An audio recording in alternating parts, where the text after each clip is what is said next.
Welcome back, My Tom Films Project Integra, another video, like I said. So today's video is just going to be me tallying up how much it cost me to build this engine right up front here. And I really didn't want to make this video, but somebody requested it, so I figured, you know what, I gotta make it now. Most of the stuff I'm about to list can range from various prices depending on where you live. I know Honda parts go for different prices in California versus New York versus Florida versus Texas. So this is how much everything costs within the DMV area or the tri-state area up in New York, Pennsylvania, and New Jersey. So I'm just gonna start off with all of this stuff right here, and I figured I'd just take it from the top. So Gsr Block I bought up in Pennsylvania, and I bought it from some guy who worked at a car wash, and it was in the back of his minivan, and he gave it to me for $220. Now for this $220 price, I didn't just get a bare block. I got the bare block, the crankshaft girdle, a water pump, an oil pump, what else did I get?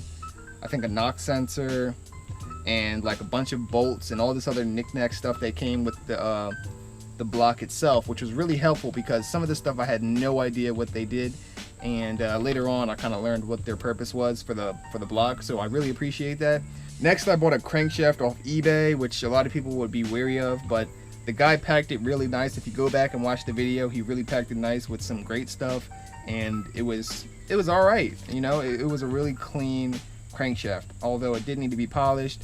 That wasn't too much. I got it for 63 bucks. I can't really complain.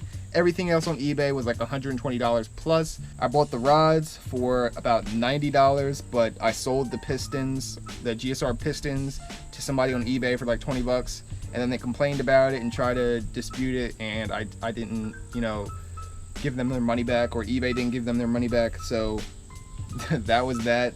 So I'm just gonna subtract the 20 and just call it $70 for the Gsr rods.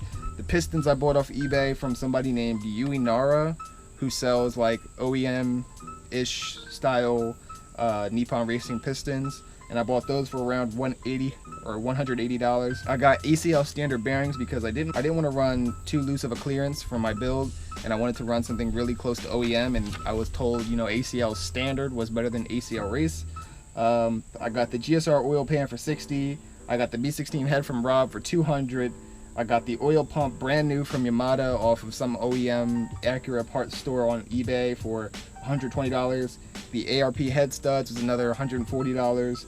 The Cometic head gasket, the Cometic head gasket was about $80. The trans was $450 for the Gsr trans, not including the B16. The valve cover I got from my boy Georgie, it was somewhere between $30 and $50.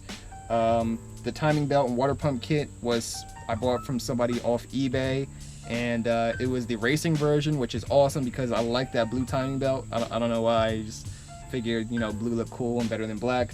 So I sold my other one to Zosh, and that was the one he almost ripped and almost blew up his motor, but then his motor ended up blowing anyway off of something else. So that's what happened with that. I got my ECU for $100 off of some guy off Craigslist who I later bought my distributor from. The clutch and flywheel kit I got for $180-ish, and that came with the XD OEM style clutch and pressure plate, and it came with a flywheel, which is about 20 pounds. So it wasn't a lightweight flywheel.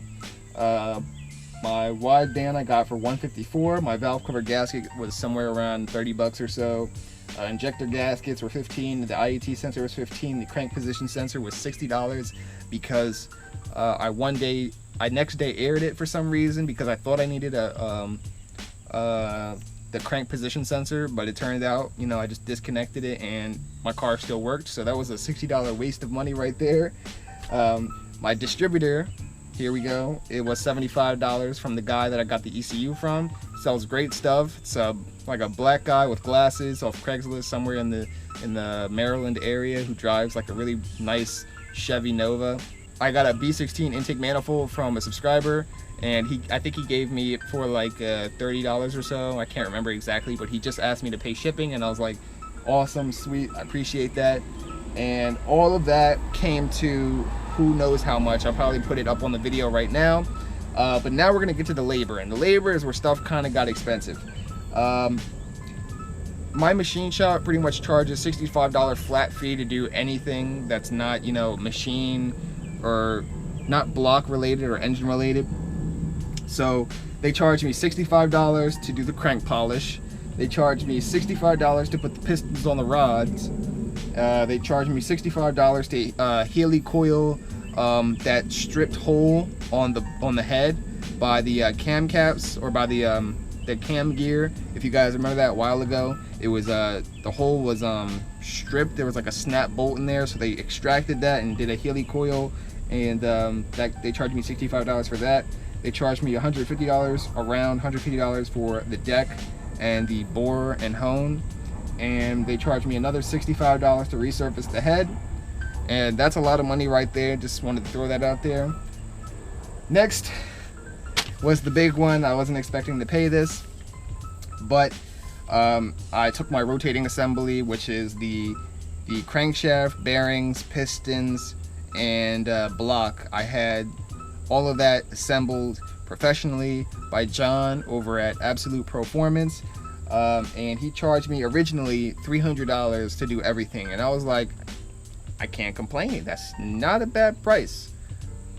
But the piston rings that came with the pistons, the Hastings piston rings, he said that they were hit and miss and they were scoring up my cylinder walls, which they were. I did see them. I did see the lines in the cylinder walls. So I was like, you know what?